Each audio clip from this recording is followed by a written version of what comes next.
what you put in, you get out. And really that was my thought around my career and ultimately how that led me to leading technology at Jetstar. There's not much higher than a CTO really in a business when it comes to tech. So what did that journey look like?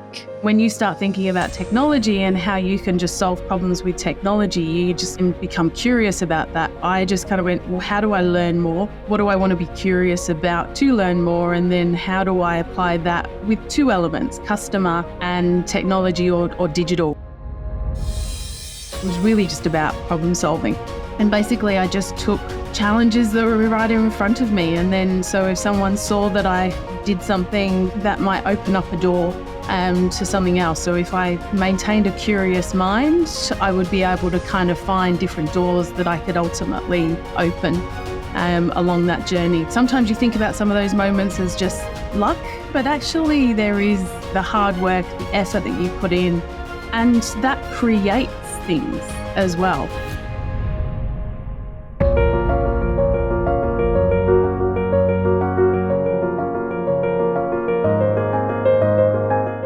Cathryn, welcome to the Career Confidence Podcast. I am very excited to have you on.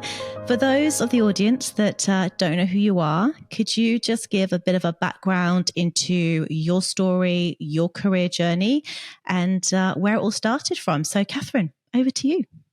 Thank you, Georgie, and thank you for having me as well. So I am the former CTO, Chief Technology Officer from Jetstar Airways. I've worked in airlines my entire career, which is a little bit more than 25 years. And I started that career journey in the UK originally, before almost traveling the world. There are still some places that I haven't seen or been to yet, but using work as a leverage point to adventure and travel, and working for an airline was a great way of achieving that. And it was also a very exciting place to work because you're connecting people. And it's something that I fell in love with very early in my career, and used that as something that propelled me throughout my journey. Amazing. Okay, so what was your first job in the airline industry? My first job was in the call center at a brand new startup airline. First, they were probably the second low-cost airline in Europe, called GoFly, which was part of British Airways. And I had just finished studying, and I knew that I basically just needed to send my resume out to 1,000 different places to try and get a job. And I had two offers out of all of those kind of moments where I'd kind of set that out. And one was to work for a private jet company on board as your hostess, as a cabin crew.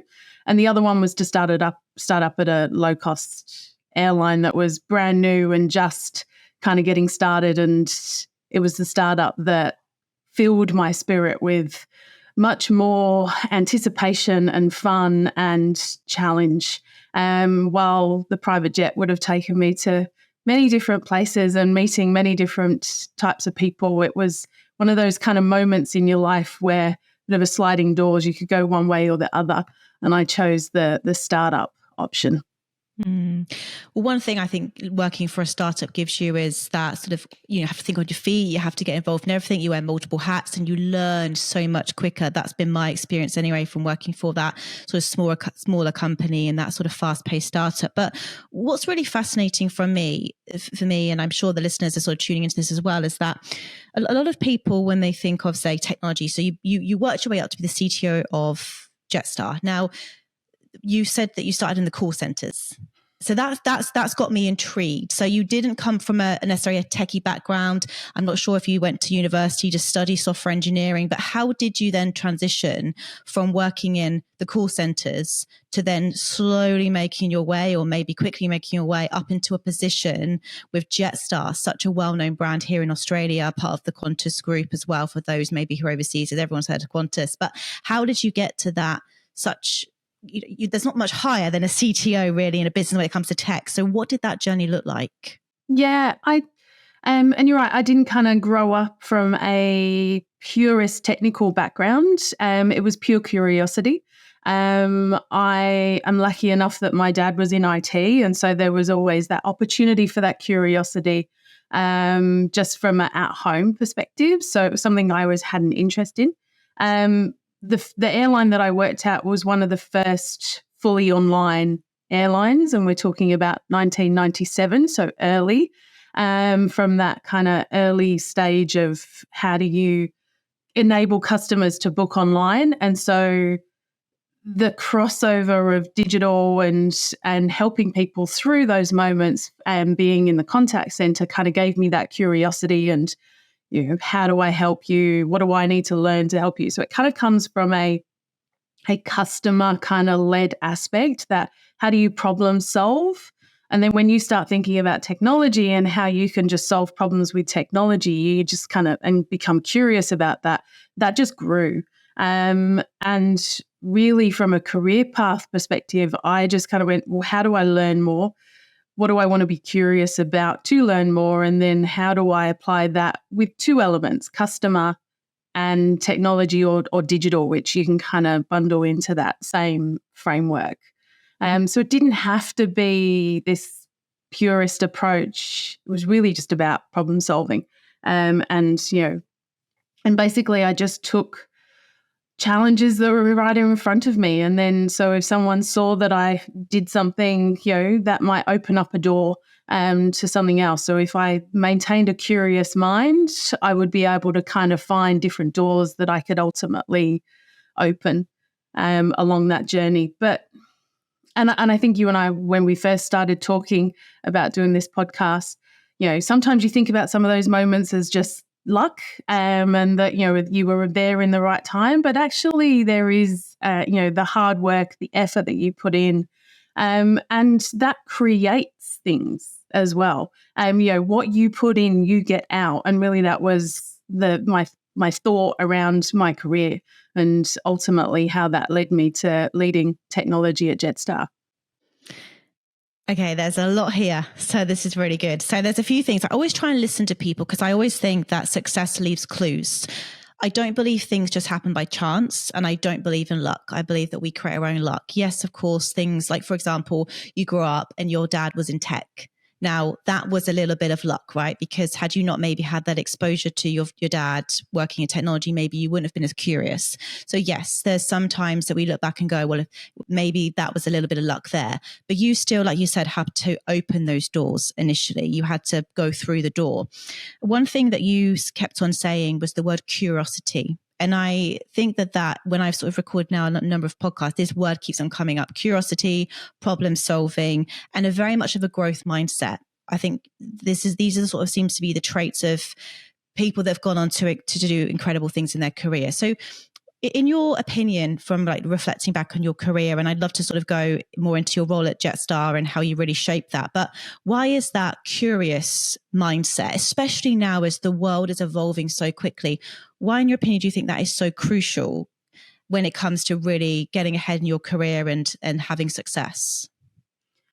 I think there is a lot of information out there. We're definitely in the information era where it's just, there is so much out there, and having a curious mind is not just about reading everything. It's about asking questions. It's about kind of, asking the deeper questions of, well, why is that the case? And what makes that happen? And how do I use that as a pathway forward? So it is that curious but questioning, in order to be able to go a little bit deeper and to understand, so that you can kind of cut through, the overwhelming amount of information that is out there. And I just, I didn't love school, but I loved reading, and so therefore consuming information, listening to, now we have podcasts, but, video content and things like that, just consuming information, but asking myself the questions as I consume that. I just always had a passion for that growing up. And I think that really helped as I kind of grew into my career as well, because it's not like you start out like that. There are moments that allow you to grow and realize and know what works. And I learned pretty early that having that curiosity and asking questions was going to work.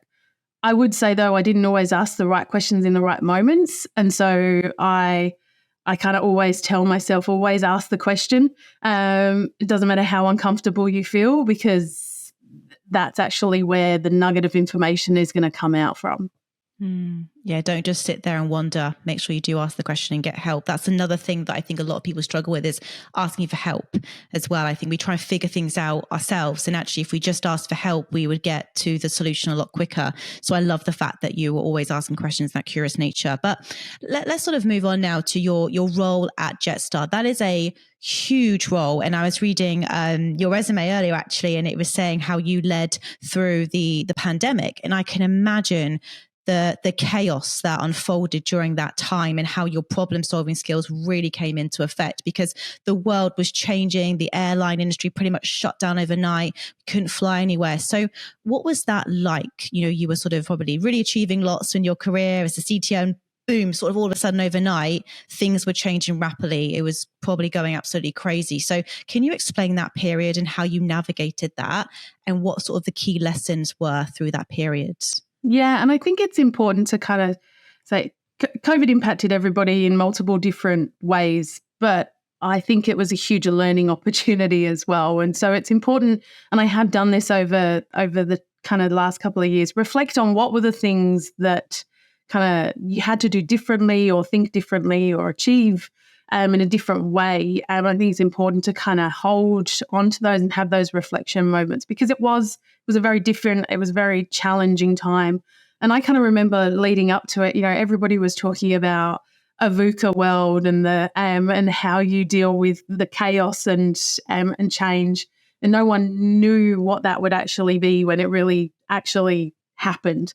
And so you're not prepared for it. You can't be prepared for it. And so I think being present and being in the moment was really important at that time. Now, I was about 3 weeks into my CTO role at Jetstar when Wow. COVID happened. So you kind of go into taking on a very big role like that with, your 100-day plan. You're organized, you're kind of establishing what your goals are. And then everything kind of, that goes out of the window, and you have to pivot and you have to do something very differently. And so some of the key things up front were we were dealing with an entire workforce that couldn't do their job anymore. We were on the verge, and then were grounded and couldn't fly apart from some small amount of flying. And so actually being human was probably the most important thing to ground myself in, to make sure that we weren't just tackling the problems that were in front of us, but also helping the humans kind of go through that very difficult time. And we had to cut back our workforce. We had to stop programs of work. We had to negotiate with suppliers. There were lots of things that we had to do, but ultimately there are always, things that you have to do in the moment, and you try and do everything that you can do with the information that we had at the time. But ensuring that the human was considered in everything that we did. So caring, connectedness, communication, over communicating sometimes, just telling people what was going on, sometimes telling people we don't know what's going on, but we're here as well. And I think it made me into much more of a human leader. It kind of enabled me to take those vulnerable moments and actually use them to help people, rather than kind of hold them back, because sometimes you do hold that vulnerability back. And I think it actually created a space where we could be more vulnerable. We invited people into our homes through technology, through putting Teams and Google and things like that in place really quickly. So there was this connectedness that was very different from what we were used to. And I think it actually is a benefit. I think it's nicer going forward that human, that empathy and that vulnerability can be seen and can be shown more. Wow.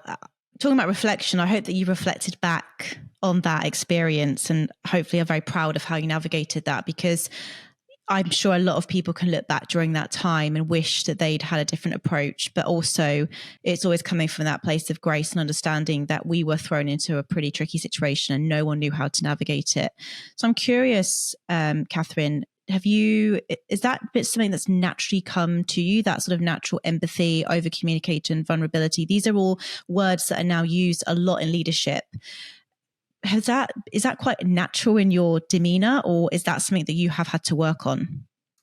I think there is a natural element to it. I think you have to be true to yourself. So, ultimately those things come through. But I think over time, there has almost been this allowance to be more.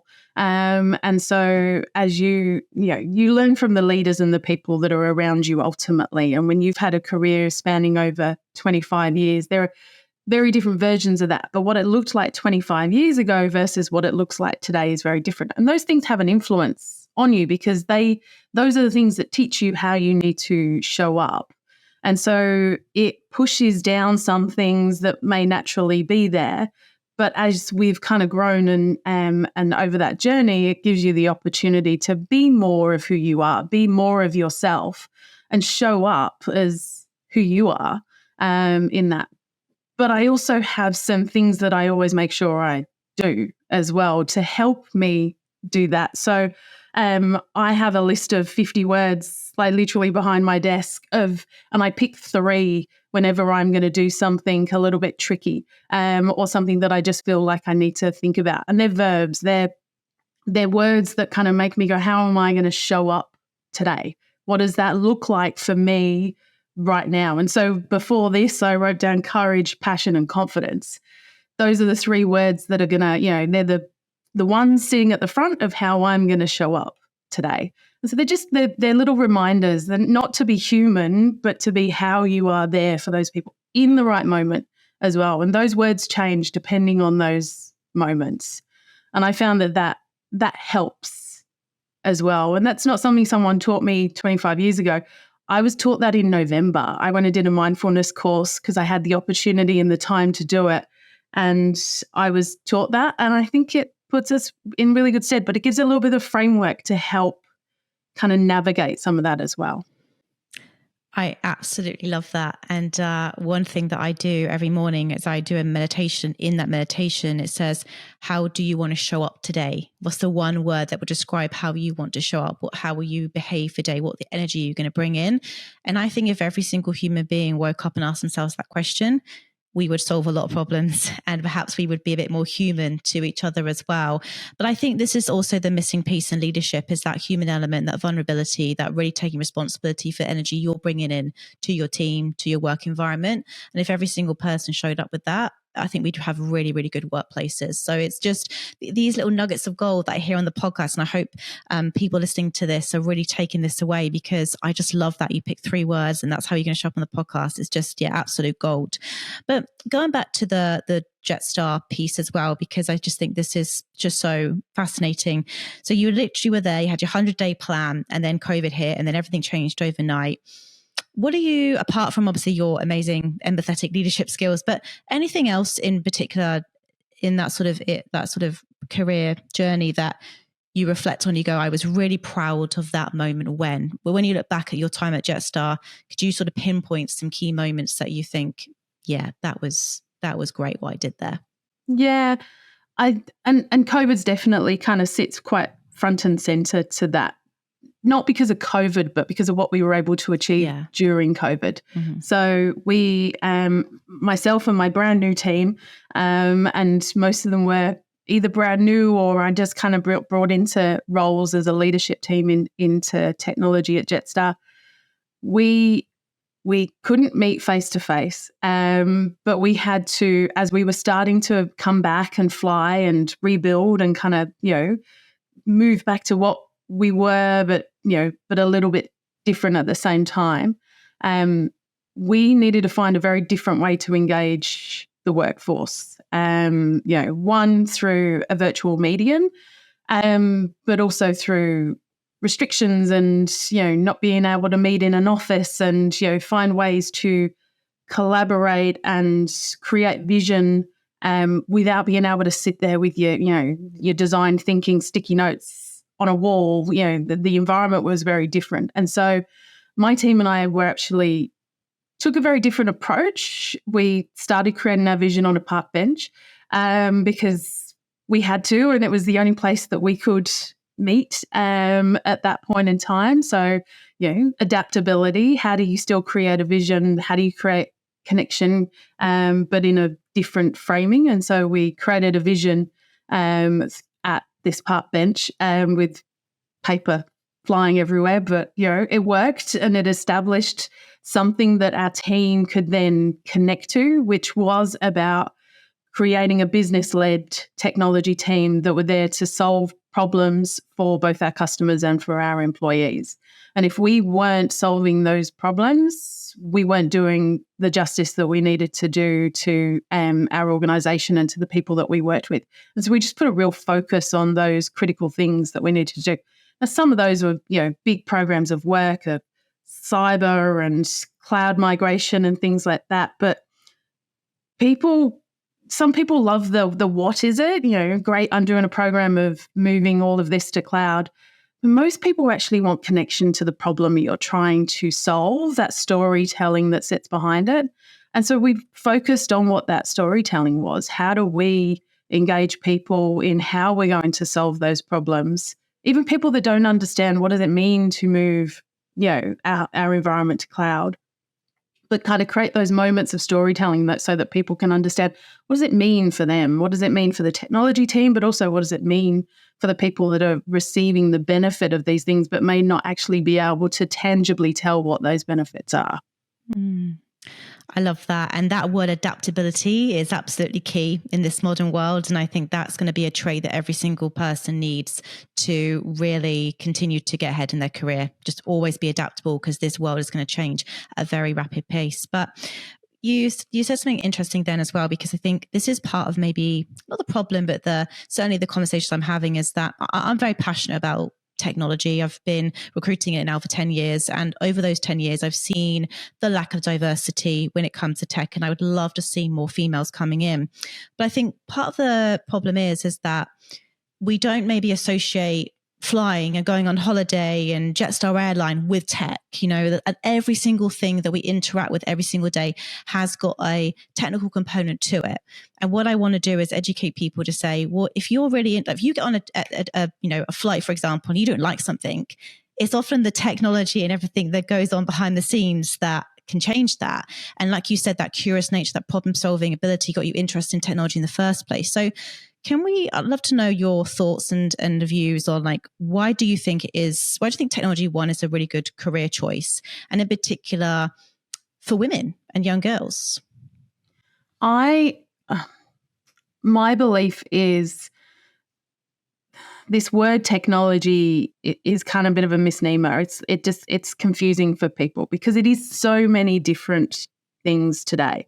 You can be a creative in technology. You can be a doer. You can be the person that sits there with, hands on keyboards. You can be, you can storytell through data. There are just so many different variations of what technology is. And this one kind of banner that sits above it kind of makes people it feels unattainable. But actually when you peel it back, and I think that curiosity of unpacking something is really important in that moment, because you don't have to have a computer science degree to be great at technology. There are very different variations of what that can look like. And there are so many different types of roles. And especially as you kind of step into digital roles and things like that, where it is problem solving, thinking about the customer, using design thinking and elements through that, you're still solving a problem with technology. You're just, you're using your skill sets in a different way to do it. So it is broad and very varied. At Jetstar, we created a couple of different intern programs that actually enabled us. We worked with the Victorian government to bring in reskilled people during COVID who went and learnt a new skill. They might have done a cyber course, they might have done a data analytics course, they might have just done a project management course, and bring those into the organisation so that they could see that the skills that they've learned can be applied in many different ways. I think it's almost easier to apply in the service type of industry because you can see the outcome quite clearly. But it doesn't mean that a role in a technology company is out of the question. You just got to work out what are the capabilities and the skills that you bring to that. But I think we have a really big problem from an education perspective. And I think the dropouts in university is still quite high. And are we doing enough to stem those kind of dropout points? I don't know. I think having STEM in school today helps, and it does create that curiosity. My daughter did robotics when she was in kinder. So, there's these moments that we're allowing our kids to see how technology can kind of play a role and how they might be able to convert that into a job later on. But my daughter even today doesn't know how to articulate what she will be when she grows older as well. So we've put a lot of pressure on it. So I kind of think you need to kind of keep it pretty broad and open as well. Yeah. Oh, absolutely. And I certainly don't have the answer to it, but I think that it's just exposing children to as much as possible and being very aware of what you're giving girls and boys to sort of play with and interact with as well. I think that all plays a part in our programming. I'm always very, when I sort of walk into a toy shop to buy my friends' kids some toys, whatever, I'll try and always get something quite neutral, not something pink and fluffy or blue if it's a boy. Like I try and always think, no, I want to just make sure that their minds are expanded and there's no limitations in their thinking, or that's a male role, that's a female role. And when I reflect on my own childhood, obviously technology wasn't even a thing really, but it was starting, but we had a computer in our house, but I never really associated technology with a career choice. It was beauty, nursing, something in healthcare, teacher. That was kind of very much pushed my way as a female. And I know, but look, thankfully times have changed a lot, but I want to make sure with all of the jobs coming in the future that we do need to accelerate this a little bit. And I just want to make sure that young girls and women don't get left behind, because I also think we've got this pool of incredible untapped talent of women in their 40s and 50s that have had their families and are coming back into the workforce, and they're thinking, what now? What's next to me? So actually, I'd love to ask you, Cathryn, like for those, if a woman is listening to this, or a man or anyone in the world who wants to maybe career pivot, any advice on how to get into technology if they don't come from a tech background like you did? And obviously you were interested in aviation, you were doing call center work. What advice would you have for people wanting to transition and pivot and come into tech? Where would you sort of recommend them to get started? Well, I think intern programs are really good. I think they give a really good opportunity to learn. And I don't think you have to do intern programs in the same way as we see, you've just graduated from university and it follows your career path, and I think seek out different and alternative internship programs. And I think organizations need to create and work with different organizations to create different pathways in to technology type of roles as well, so that, it's not just the typical I studied, therefore I am, because I think it's really important that you don't, study is important, but so is the experience that you gain on the job. And if I'm looking at a resume, I'm not just looking for the university degrees and the education that you have. I'm looking for how you've applied that, where you've applied that, and how much those roles and skills are transferable as well. Because I think you can't have a closed mindset to it. We have to be quite broad in terms of our thinking. We had one person that joined the team at Jetstar, and she'd been an EA for the last 20 years of her career. And she came into the technology team, and she was a breath of fresh air. And that diversity is really important because it does bring a different way of thinking, a different way of problem solving. And it brings maturity into the team as well. And I think it's important, but we kind of have to change the system a little bit on both sides. 100%. And I'm curious as well, obviously being a female in tech, what sort of experience have you had if you sort of had to navigate a few tricky scenarios, or has it been quite smooth sailing throughout your career? I wouldn't say it's been smooth sailing, but I also don't label myself as a technology person. Okay. I step into roles to problem solve, and I might use technology as my tools to problem solve. And so I probably don't put the same construct around it. And because I don't put the same construct, I don't necessarily see the same challenges that other people potentially have. To be honest, I didn't, if I look back on my career, I didn't expect to be a CTO. It wasn't necessarily on my career journey. While technology was always part of how I might have kind of gone in and solved problems, I've done that through digital work. I've done that through data. I've done that in an operational sense as well. But I probably didn't kind of have this label. And maybe it's the labels that kind of push us in little boxes, and that helped. That's really powerful. I actually did a post on LinkedIn the other day about your job versus your identity. And I do think a lot of people identify with their job, and therefore, like you say, they put themselves in a box and they go, this is my job, this is who I am. And you're a human being, you're multidimensional, you're not just one thing. And we are constantly ever evolving. And if we're not constantly evolving and growing, then we're stagnating. And anything that stagnates eventually goes on to die.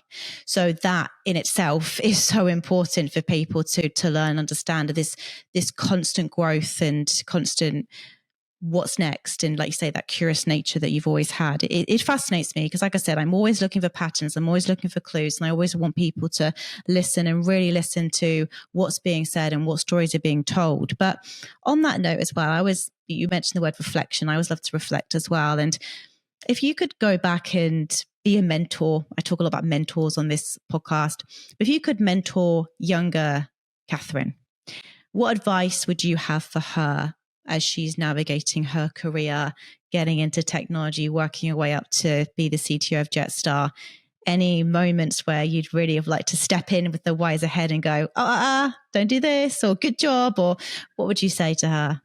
Well, I think if I take a philosophical nature behind it, I think the journey is important, and so just keep going and just keep learning and keep growing. And so therefore, I wouldn't want to step in necessarily and go, here's a nugget of information that's going to help you, because I wouldn't have asked the right questions, or I wouldn't have kind of been curious. And so I do kind of take a little bit of philosophical kind of approach on it and kind of, well, I think the journey was important, and there's not moments where I would have felt like I had to, when I look back and kind of go step in, because you might have changed the journey somewhat, or perhaps. But from a practical perspective, just kind of keeping those tenets of be curious, ask questions, learn, grow, be confident when you're not even feeling confident. Stand up for when you think something is right, but also stand up for when you don't think something is going, which isn't right. It's those, what you said before, it's the identity. It's those things that kind of make up who we are. Those are the things that I would mentor on, not, you should have done this, or you should have done it a different way, or, no one told me to move to Australia. I just, found myself here. And if, my younger self had the kind of knowledge that one day I'd live in Australia, maybe I would have done it differently. Maybe I would have, moved here, and instead of having a job, I moved here when I was consulting. I wasn't supposed to be here for very long, but I allowed that journey to kind of evolve and be what it was. But if I knew what it was going to be, would I have made those same kind of steps? Would I have opened myself up to, being outside of my comfort zone and allowing what might have happened? So the other practical thing I probably would say is just, sometimes get out of your comfort zone, because it's your comfort zone that holds you back. So sometimes you kind of have to put yourself out there. Yeah. I absolutely love that. And I was one of the films I love is The Butterfly Effect, and how just one thing can change your whole path in life. And I also think as well that it's really easy to look back and reflect on things and think, oh, if I'd done that differently, then maybe that would have been better. But we always do this. We always look back at the things that we didn't do with rose-tinted spectacles. But maybe what we don't reflect on enough is, well, actually, how could that have turned out the other way and gone terribly wrong and left me down a completely different path? I think sometimes it's like we can't split test life. And I heard a quote the other day, like in life, we have to choose our regrets. And sometimes I think to myself, because I'm from the UK as well, and sometimes I'll really miss my family. And I moved out from to Australia 12 years ago, and sometimes I think, what would life have been like had I stayed in the UK? And sometimes I catch myself maybe romanticizing about that idea. But I notice that I'm thinking about all the things that could have gone really well and how positive it could have been. And what I'm not doing is going, well, if you stayed in the UK, actually, maybe this could have happened as well.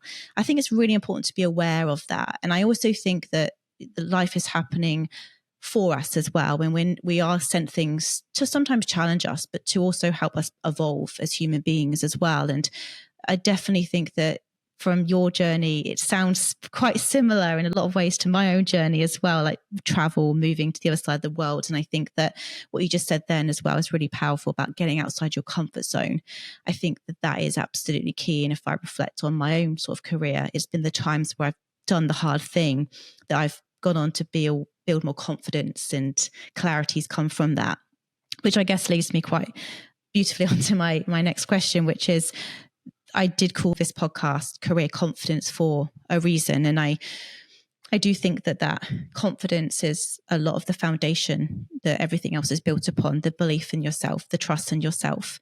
How have you gone about building your own career confidence? Were you confident as a kid? Is it something that's sort of come quite naturally to you? Did you grow up in quite a loving household that really nurtured you as a kid? Like, where's that come from? Because you come across as such a very confident and very sure of herself female, which is incredible. So where did that come from? I think one of the things you said before is that trust in self, and actually confidence is more of a trust thing. It's and for me, it is about how I show up. And, sometimes on the inside I could be, I might be scared, but, I do tell myself, well, what's the worst that can happen? I show up and I'm there, and, it's not going to be bad. And so therefore I've always kind of erred on showing up. And I don't want to say it's, just confidence, because it's a word that means many things to many different people, but it's about being there. It's about showing up. It's about having cheerleaders. It's about having the people around you that sponsor you and support you, and the people that kind of go, well, that was a bit of a bad moment, but, these are all the great things that kind of came out of it, and kind of just give you those reality checks, but not in a negative way, in a really positive way. I was, if you ask my brother, he would say I was bossy. I own that word now, because, I think kids, certainly in, our generation where, bossy was a bad thing. I don't think bossy is a bad thing. I think that's about asking for what you want and when you want it, and just being there. And so I probably was more confident, but with this whole imposter syndrome that kind of sits behind it, where you kind of go, I'm not ready for this and I'm not the right person to do this. So, we've always kind of got those two sides of us, and it's about which one wins and which one is going to show up. And so I think by having that kind of guidance of, how am I showing up today, just means that I can kind of, chest up, shoulders back, I'm here. And so I do come across as that really confident person. I also, I had a grandmother who worked her whole life, grew up during the war, who didn't get things because of the generation that she was in, couldn't get a mortgage, there were things that she, had held against her because of the generation that she grew up in. And so I kind of refused to let those things hold me back. And so if I can buck the system, do something different, challenge something, then I'm going to do it, because I think we have to for the people that didn't have it, and I think we have to for the people in front of us as well. So powerful. And you're absolutely right. we as females now have a lot more options. And I agree with you. Bossy was a word that got thrown around a lot in my household. Or you're very assertive, very. But like you say, it's like I've always known what I wanted. And the other piece to it as well is that I have always had that sense of love for myself, and just to make sure that I'm checking in with myself. Is this right for me? And again, I think that our society would say, oh, that's selfish if you put yourself first. And I would always argue back on that and say, well, what's the alternative, that you push yourself back down to the bottom of the barrel and then you've got nothing left for anybody else? And I think that's absolutely key. And there's actually so many more questions I could ask you, Cathryn, but I am conscious of time. But as we're sort of touching upon that piece now about the whole sort of self-care, when you're sort of navigating, you've gone through some really tough challenges in your career, how important in those moments, and you've got a family as well, so it'd be really easy for you just to neglect yourself and not work on yourself and not learn and not grow and just show up every day in pure survival. How have you gone about making sure that you are always ensuring that you are looking after yourself and taking care of yourself? I create time for it.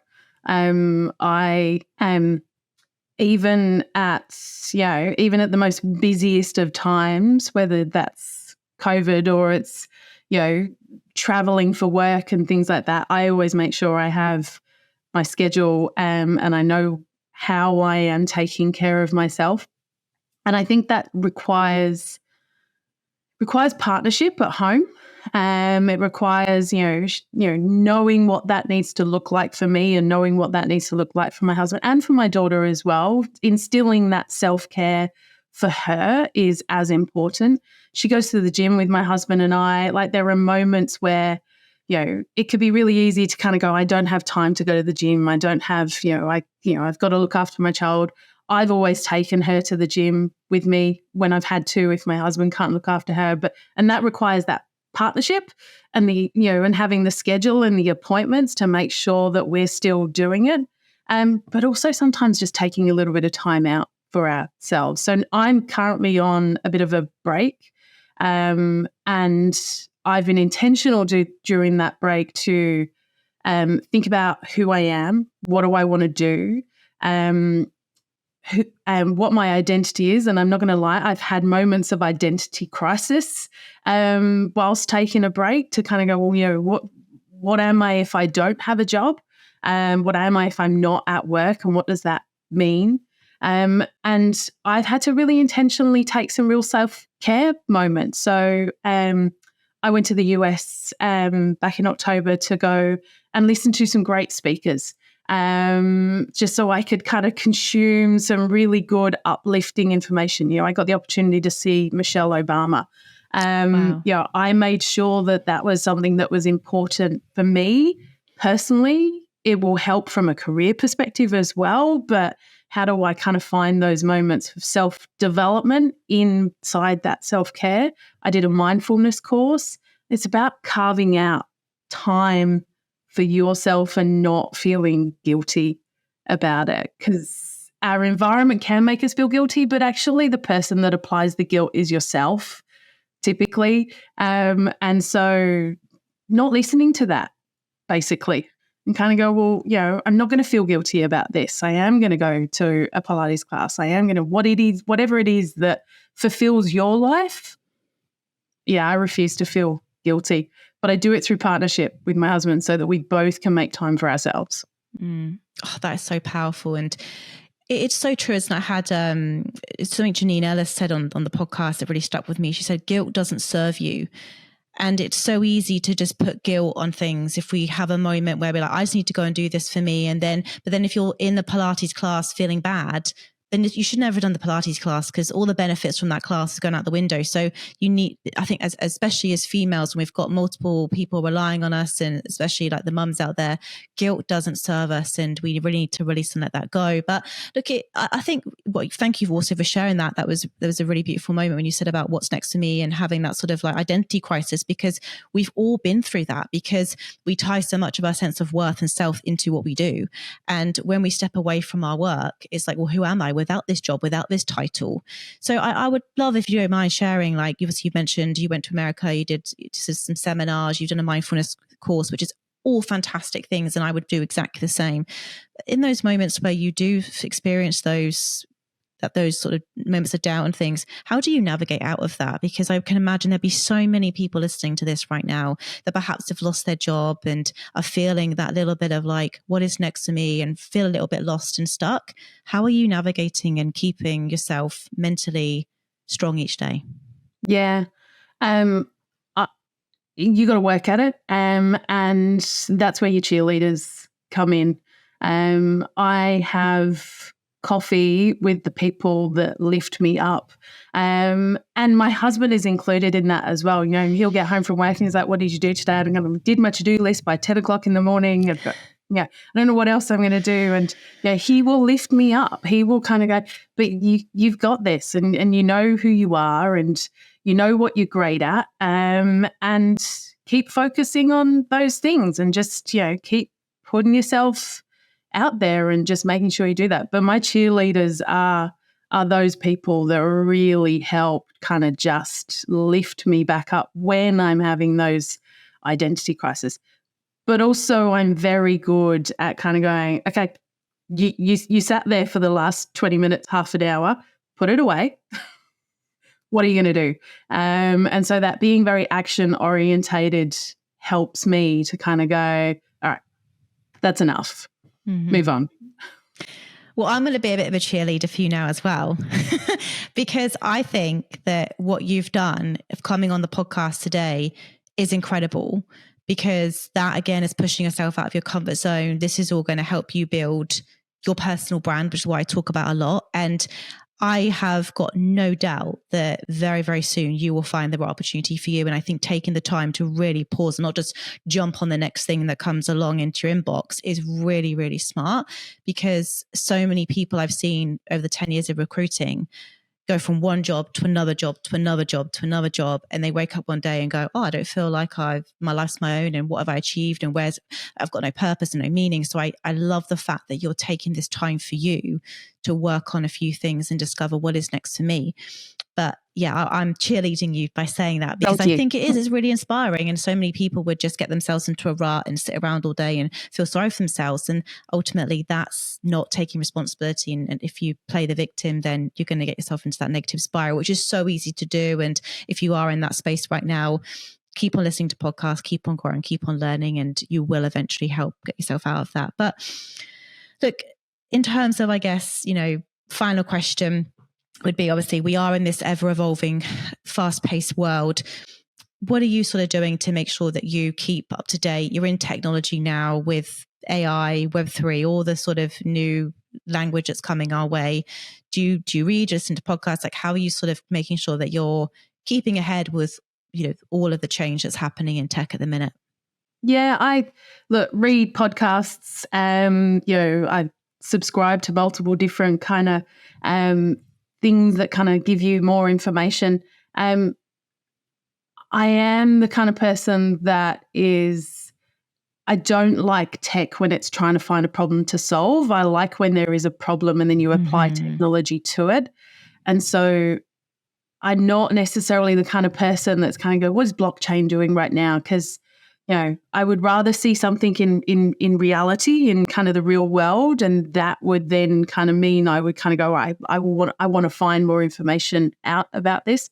I'm doing some advisory work at the moment, and one of the guys I'm working with, every time we write up a report, he puts it into ChatGPT, and it spits out the report in a for some reason, much more readable format than what we can. Yeah. And so, I think testing and trying different things as well, but in the real world, like I'm not an innovator in the sense of, I don't like vaporware. I'm much more like that practical, tangible thing. So if I can kind of read something that is real, it's going to entice me. It's going to encourage me. I'm going to want to go deeper on it. But reading, consuming, talking to people as well is really important. Just that how the benefit of your network and how that can kind of grow your thinking and your thoughts around what's new, what's it doing, what does it look like, how does it apply. I think those are important questions to ask. And it's your network that are actually really important in that space. Completely agree. Cathryn, it's been so good having you on the podcast today. I'm really excited to watch your career continue to flourish, and I can't wait to see where you end up next. And any organization would be very lucky to have you, because I think you bring such a beautiful energy, and your background, your skills, your knowledge, everything about you is just, top class. So for those that want to connect, learn more about you, follow you, where can I send them? Where do you hang out the most? Where do I hang out the most? Don't give your home address. yeah, not my home address, absolutely. Cathryn, spelt Cathryn, makes me very much more findable. It has meant that I have had to spell my name my entire life, but there is a benefit from that. And so when you look me up, Cathryn Arnold, there's not many of us with that spelling. People can find me on LinkedIn and things like that. But perfect. We'll put the links in the show notes, so make sure you go and connect with Cathryn after this podcast today. But thank you so much for coming on, and can't wait to see what we do next. Excellent. Thank you, Georgie.